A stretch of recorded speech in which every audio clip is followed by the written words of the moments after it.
అయితే అది ప్రతి ఒక్కరికి తెలుసు, కానీ తెలుగుదేశం కార్యకర్తకి అధికారిక డిజిగ్నేషన్ సమస్య ఇక్కడ ఇవ్వాలి. అది కానీ నిజంగా ఆ ప్రకటన చేస్తే, ఒకవేళ డిప్యూటీ సీఎం హోదా ఆయనకి ఇచ్చేసిన ప్రకటన చేస్తే ప్రయారిటీ షేర్ చేసినట్టు అవుతుందా?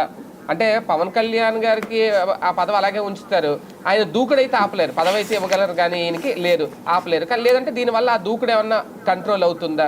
రేపొద్దున అదే పెద్ద ఇబ్బందిగా మారుతుంది ఇద్దరి మధ్యన.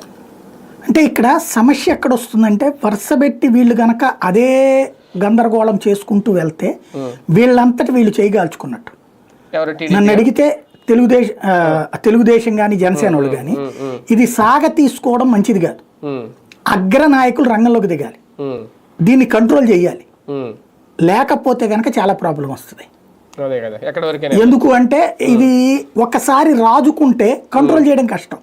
ఇప్పుడు ఏమవుతుందంటే, సింపుల్ గా చెప్పాలంటే, మీరు పెద్దగా పదవుల్లో ఉన్నోళ్ళు మాట్లాడలేదు చూడండి, మీరు అబ్జర్వ్ చేయండి. మంత్రులు ఎవరైనా మాట్లాడుతున్నారా? లేదు. మహాసేన రాజేష్ ముందేదో చాలా ఎక్స్పెక్ట్ చేశాడు, అతను ప్రారంభించాడు.